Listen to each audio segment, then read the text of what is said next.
South ఇండియాలోనే biggest sorry store మన Varahi silks మన విజయవాడ ఎంజీ రోడ్ లో డిసెంబర్ 4వ తారీఖున ఘన ప్రారంభం. ప్రతి హీరో వింటారండి. అవును, అందరూ వింటారు. అవునండి, they are very very possessive.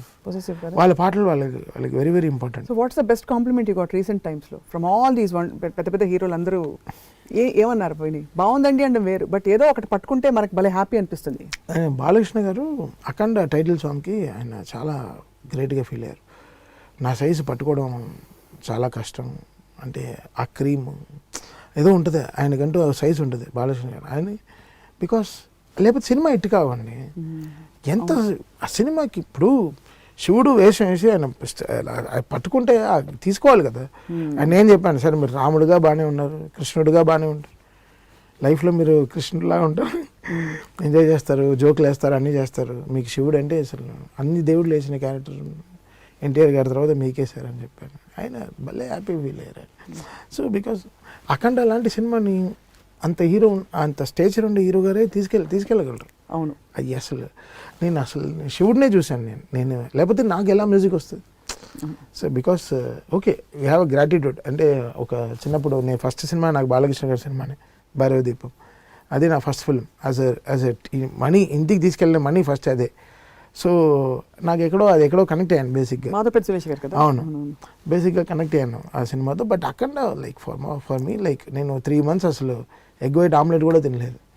So was very very అంటే వెరీ అసలు రోజు గుడికి వెళ్ళి స్టూడియోకి రావడం అఖండ కోసం చాలా అసలు చాలా ఇంపాక్ట్ అండి. అంటే అంత డిఫరెన్స్ ఎలా వస్తుంది మీకు? అంటే ఆలోచనలు అంటే ఆ సినిమాలో నేను అలా కొంచెం లోపలికి వెళ్ళిపోయాను, చాలా డీప్గా వెళ్ళిపోయాను, శివతత్వంలోకి వెళ్ళిపోయి చాలా ఒక 3 months ఆ ట్రాన్స్లో ఉన్నాను.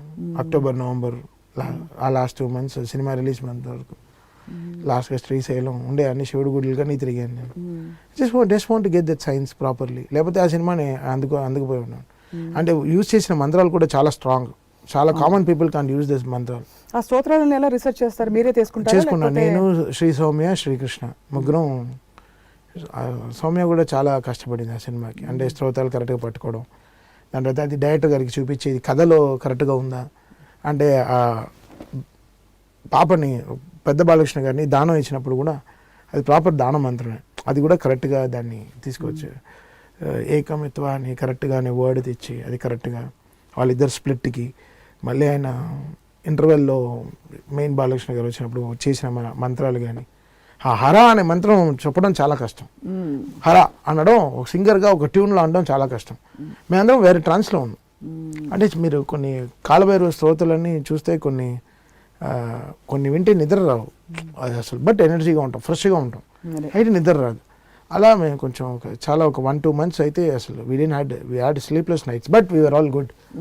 మాకు టైర్డ్ అవ్వాల, ఎనర్జీ అవ్వాలి. అఖండ అనే సినిమా మాత్రం మమ్మల్ని ఎనర్జీ తీయనే లేదు, మమ్మల్ని అలా ఎనర్జీలో ఉంచదు. నిద్ర రాలేదు, బట్ ఫ్రెష్గా ఉన్నాం. అంటే ఆ మ్యూజిక్ వైబ్రేషన్ అది కొట్టింది జనాలకి. ఎలా డెఫినెట్గా పవర్ ఉంటుంది కదండి, ఉంటుంది. జనాలకి ఎలా రిసీవ్ అయ్యారో, ఎలా రిసీవ్ చేసుకుని వాళ్ళు ఎంత ట్రాన్స్లో వెళ్ళిపోయారో ఆ ట్రాన్స్లో మేము ఉన్నాం. ఎంత వాల్యూమ్ పెట్టినా థియేటర్లో, అసలు మేము డిటిఎస్ థియేటర్లో ఎంత వాల్యూమ్ పెట్టినా మాకు టైర్డ్ కాలేదు. చెవులు ఆ శంఖం దానికి ఉండే బ్యూటీ అదే, చెవులు అసలు హర్టే కాలేదు. అసలు చండ వాయిస్తుంటే అసలు హ్యాపీగా చెవులు తీసుకుంటుంది, గెట్ ఇన్ టు మీ అంటుంది. సో అలా జరిగింది అఖండ అనే మాత్రం. అది ఒక ట్రిప్. అంటే మీరు అన్ని సినిమాలు మీరు అన్ని వరుస పెట్టి చూస్తే ఒక సినిమా ఏమో చక్కెర పొంగలి, ఇంకొక సినిమా ఏమో జొన్న రొట్టెలు వంకాయ కూర, ఈ భీమ్లా నాయక్ లాంటి సినిమా కొంచెం అంటే బాగా రూరల్ ఫుడ్. ఇంకో సినిమా ఏమో మనకి సర్కారు వారి పాట ఏమో కొంచెం కొబ్బరన్నం అలా పక్క ఫెస్టివల్ సంక్రాంతి. అలా వైకుంఠపురం అలాంటి సినిమా చూస్తే చక్క మంచి కొత్త ఆవకాయ తిన్నట్టు అలా వైకుంఠపురంలో ఆ పాట వింటాను. ఆ ఫ్లేవరే అంటే ఒక్కొక్క దీనికి ఒక్కొక్క బ్యూటిఫుల్ ఇది ఉంది. అన్ని జానర్స్ మీరు టచ్ చేస్తున్నారు in the process. So must be so fulfilling for you. It's not fulfilling, it's that experimenting, and my director is also accepting it. ఇక్కడ నాది మాత్రం డెసిషన్ కాదు కదా. ఇప్పుడు కళావతి అని ఈ రాగంతో ఒక పాట చేద్దాం ఉండాలి. ఇంకొక అంటే అమ్మాయి పేరు కళావతి అన్నావు కదా, కమాన్ కళావతి రోజున ఆ రోజుల్లో కరెక్ట్గా రాగం తీసుకుందాం, మైనర్ నుంచి మేజర్కి వెళ్దాం, ఈ ట్యూన్ బాగుంటుంది, కొంచెం డిప్రెసింగ్గా ఉంటుంది విన్నప్పుడు, బట్ సినిమాలో చూస్తే నీకు ఫ్యాట్గా ఉంటుంది. But they are trusting us. The trust is important, right? So మాది కాదు కదా, నేను ఏదో ఆల్బమ్ చేయట్లేదు కదా, నేను ఒక సినిమా చేస్తున్నాను, దాని వెనకాల హీరో ఉన్నారు, ఒక కథ ఉంటుంది, వాళ్ళకి కేటర్ చేయాలి మొత్తం అందరికీ కదా న్యాచురల్లీ. 100%. అది ఇంకా కష్టం. అదే అంటే మనం ఎంత స్ట్రాంగ్గా ఉండాలి అంటే మనం we should be very very strong. Right. The trust అంటే నా పైన ట్రస్ట్ పెరగాలి. ఎన్ని ట్యూన్స్ ఇవ్వాల్సి వస్తుంది తమ్మగారు టిపికల్గా? బికాస్ మన అనంత్ శ్రీరామ్ గారు చెప్పారు కళావతికి 42 పల్లవులు రాశానన్నారు ఆయనకి. ఒకటి అదే ఎందుకు 42 పల్లవులు అంటే ఇప్పుడు ఎలా వస్తుందంటే ఇప్పుడు సినిమా ముందర కథ ఏంటి, ఆయన హీరో సర్కారు వారి పాట అందరికీ తెలుసు, సినిమాకి డబ్బుకి ఏదో సంబంధం ఉందని తెలుసు. సో దాంట్లో కరెక్ట్గా పల్లవి పట్టుకోవడానికి చాలా కష్టపడ్డాం. చాలా దీనికైనా గొప్ప పల్లవిలు రాశాడు అనంత్ ఏం తక్కువ ఆడేం కాదు అసలు. చాలా ఆ సినిమాకి చాలా కష్టపడ్డాడు. అంటే ఆ సినిమాకి చిత్రగుప్తుడు అనంతే రాస్తూనే ఉన్నాడు. ఇంకా ఇప్పుడు క్లైమాక్స్ కూడా ఇంకా రాస్తాడు. అదే ఫుల్ 5 పాటలు ఎదురు చెప్పారు. 5 పాటలు 5 పాటలకి ఒక లైబ్రరీ రాశాడు ఆల్మోస్ట్. చిన్న లైబ్రరీ సార్చ్ చేస్తాడు డెఫినెట్గా. So it's not about not knowing ఏం చెప్పాలో ఏం కావాలో అనేది కాదు. It's about finding the best. సినిమాతో ఫైండింగ్ ద బెస్ట్ అనేది ఆ ట్రిప్ తీసుకురావడం చాలా కష్టం. అంటే ఇప్పుడు హీరో డబుల్తో సంబంధం ఉండేవాడు. సో ఆ డబుల్ పెట్టుకునే అమ్మాయిని, ఆ డబుల్ అనే వర్డ్తోనే అమ్మాయిని కూడా ఎలా తీసుకురావాలనే లాజిక్ పట్టుకోవడానికి మాకు కొంచెం టైం పట్టింది. 100 ఒక 1000 ఒక 1,00,000 మెరుపులు మీదికి దూకినాయా. సో 100 1000 1,00,000 అక్కడ డబ్బే ఉంటుంది.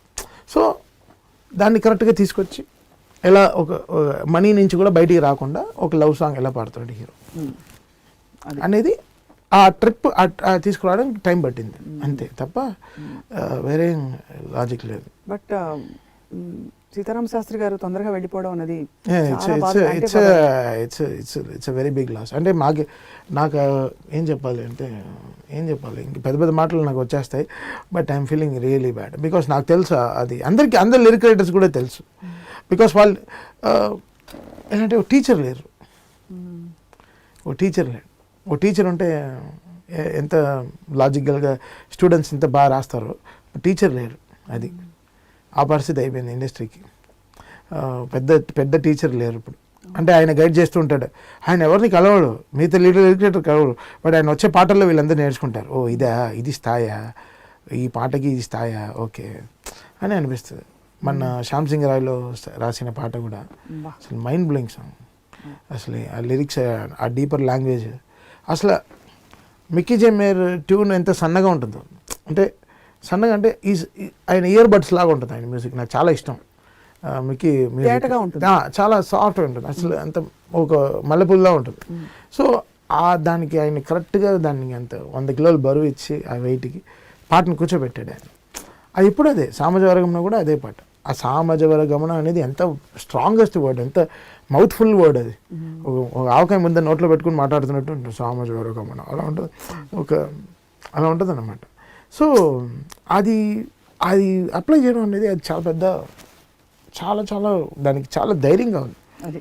చాలా ధైర్యంగా ఉంది. అది అయితే మేము ధైర్యాన్ని కోల్పోయాము అంతే. కరెక్ట్ వర్డ్ అంటే ఇండస్ట్రీకి లిరిక్ సైడ్లో ఒక ధైర్యాన్ని కోల్పోయాం అంతే. ఆయన హీ బ్రేక్స్ దట్ బ్యారియర్స్. ఆయన అలా తిప్పేస్తాడు ఒక పాట అక్కడ కరెక్ట్గా. నిష్ఠూరపు విలవిలలు ఇలాంటి వర్డ్స్ అన్నీ మనకి ఎలా వస్తాయని వెయిట్ చేస్తున్నాను. సో నేను రామజోగ శాస్త్రి గారితో, అంటే ఆయన శిష్యుడు కాబట్టి ఆయనతో కూర్చొని మాట్లాడుతున్నాను. ఇప్పుడు మాది ఆ టైం టేకింగ్ ప్రాసెస్ ఎక్కువ అవుతుంది. శాస్త్రి గారు అనేవారు ఇప్పుడు మాకు ఒక ఇదే అయిపోయారు. Is become sunlight for us. So morning వెళ్ళి మనం విటమిన్ డి కోసం ఎలా సన్లైట్ ముందు నుంచి ఉంటాము, సో ఈ లిరిక్స్ కోసం మేము కూడా సన్లైట్లో శాస్త్రి గారిని తీసుకుంటున్నాం. మీ అబ్జర్ప్షన్ ఇస్ అమేజింగ్ తమన్ గారు. The way you have described analogies, naturally అంత పర్సెప్టివ్ ఇంట్యూటివ్ మ్యూజిషియన్ అయిపోయారు మీరు ఇప్పుడు. అంటే పట్టేస్తున్నారు. So we stopped doing music. We started doing engineering films. అంటే ఒక కార్ తయారు చేయడం అంటే ఎంత ఇంజనీరింగ్ ఉండాలో, సో అలా ఒక ఫిల్మ్ రెడీ అవ్వాలంటే now the engineering process is become very good. So దీంట్లో the experience what we are putting is beyond everything.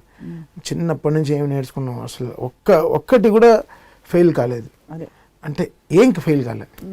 అదైతే ఆ 27 ఏళ్ళ ఎక్స్పీరియన్స్ అయితే అసలు మామూలుగా పని చేయట్లేదు. We're able to know what works what not works. ఏది పని చేస్తుంది ఏది పని చేయదు. ఫెయిల్ అవ్వచ్చు 100%. ఫెయిల్యూర్తో నేర్చుకుంటున్నాం. Failure doesn't mean ending, it's learning. So we are learning again and we are again getting back stronger, but giving back very strong. అయితే అదైతే అదైతే వీఆర్ వెరీ స్ట్రాంగ్. అండ్ మీరు లాస్ట్ టైమే చెప్పారు చాలా రెస్పాన్సిబిలిటీ పెరుగుతుందని. సో ఇప్పుడు మీ కంటెంపరీ మ్యూజిక్, మీరు లాస్ట్ 2 questions, అయినా మీరు probably press for time. No problem. మీ కంటెంపరీ మ్యూజిషియన్స్, మ్యూజిక్ డైరెక్టర్స్ సంగీతం వినే అవకాశం మీకు అంటే ఆ టైం ఉంటుందా, తీరిక ఉంటుందా? 100%. పుష్ప విన్నారా? అన్ని విన్నాను. సామ్సింగ్ రాయ్ విన్నారా? అన్ని వింటాను because you need to know where you're standing, right? మనం ఎక్కడ ఉన్నాం, క్వాలిటీ, డిజైన్, సౌండింగ్, ఏం పాటలు జనాలకు వెళ్తాం ఫాస్ట్గా. ఇప్పుడు అంటే డెఫినెట్లీ డేస్ ఆర్గానిక్ ఫుడ్ కైనా మిర్చి బజ్జీ సేల్స్ ఎక్కువ ఉంటాయి. అది డెఫినెట్లీ దాంట్లో ఎక్కువ పొడేస్తే ఇంకా తింటాడు. తర్వాత అసిడిటీ మంది వేసుకుని ఎందుకు విన్నామని ఫీల్ అవుతాడు, ఎందుకు ఇలాంటి పాటలు వింటున్నాం. సో అది వేరే జానర్, అది వేసుకోండి. తర్వాత జెలుసులు కూడా తాగుతాం. బట్ కావాల్సింది అయితే అదే. ఫస్ట్ పాయింట్ మాసే, జనాలే మాస్. ఇప్పుడు మీకు స్ట్రెస్ బస్టర్ ఏముంటుంది చెప్పండి? అవును, స్ట్రెస్ బస్టర్. ఇప్పుడు మనం ఎందుకు ఆవకాయతో స్టార్ట్ చేస్తాం, ఎందుకు పెరుగుతో స్టార్ట్ చేయం? సో మనకి కావాల్సింది స్పైస్ ఫస్ట్, లాజికల్. ఎగ్జాక్ట్లీ, మనకి కావాల్సిన స్పైస్ ఫస్ట్. నోట్లో కారం దిగితే కానీ, అందుకే సో లాస్ట్లో స్వీట్ తింటాం తప్ప. So it's like that only, everything it applies everything in. అందరూ జనం ఈ సినిమా నా వకీల్ సాబ్లో కూడా మాస్ సాంగ్ అడిగారు, ఐటమ్ సాంగ్ ఒకటి ఉంటే ఇవన్నాను. రే పింక్ రా సినిమా, దాంట్లో రెడ్ పాటలు అడుగుతాయంటారా అని. ఇది భలే ఉంది. Like we need to tell them, right? They don't know. Like వాళ్ళకి పవన్ కళ్యాణ్ గారే కనిపిస్తారు తప్ప, అంటే కేవ్ కేక ఇవన్నీ తీసుకెళ్ళి కూర్చోబెట్టింది కదా పవన్ కళ్యాణ్ గారు. అంటే బికాస్ ఆయన ఒక 1000 కిలోమీటర్ లైట్నింగ్. ఆ లైట్నింగ్ తగిలితే అక్కడ పడుతుంది, అది ఆయన కామెట్ యాక్చువల్గా. పడితే అక్కడ మార్క్ వేసే వెళ్తుంది. So whatever we do for Pawan Kalyan గారు, it makes a mark, it registers a big thing. So మాకు ఉండే ఒకే పాట మగువాన్ని, ఆ సినిమాలో ఉండే పాట సన్నగా ఒక పాట ఉంది మగువాన్ని. ఒక అమ్మాయికి ఒక పాట చేసాం, అది ఆడవాళ్ళకి ఒక పాట చేసాం. ఆ సినిమానే ఆయన ఆడవాళ్ళ కోసమే చేశారు. అంటే రెస్పాన్సిబుల్గా ఒక ఆడవాళ్ళ కోసం ఆయన దాన్ని ఆ కోర్టు కేసు తీసుకుని చేసే ఆ సినిమా అది. ఆయన వకీల్ సాబ్ అనే సినిమా. సో ఆ ఒక్క పాటని అసలు ట్విట్టర్లో చూస్తాను, ఒక్క పాట అయినా ఏంటన్నా మమ్మల్ని చంపేస్తావా, సినిమాలో వేరే స్కోప్ లేదండి. సో ఇంకా బ్యాక్గ్రౌండ్ స్కోర్ వరకు వెయిట్ చేసి కరెక్ట్గా మెట్రో ఫైట్లో ఆ పాటనే మాస్గా వాడాం. సో తీసుకొచ్చి ఆ పాటను తీసుకొచ్చి ఇంకా ఫ్యాన్స్ సినిమా మొత్తం ఒక దాదాపు 2.5 గంటలు ఎక్స్ట్రాడినరీ మ్యూజిక్ ఉంది. దాని గురించి ఎవరు పట్టించుకోలేదు. ఆ మెట్రో ఫైట్లో వచ్చే ఆ తీన్మార్ బిట్ని పట్టేసుకున్నారు. ఆ 50 సెకండ్లు, ఆ 56 సెకండ్లు నా పేరు మార్చేసింది. బట్ అంతవరకు మిగతా సినిమాకి చాలా కష్టపడ్డాం. ఎన్నో స్ట్రింగ్స్ వరల్డ్ వైడ్ రికార్డ్ చేసాం. దాదాపు 1.5 కోటి రూపాయలు ఖర్చు పెట్టాం బ్యాక్గ్రౌండ్ స్కోర్కే.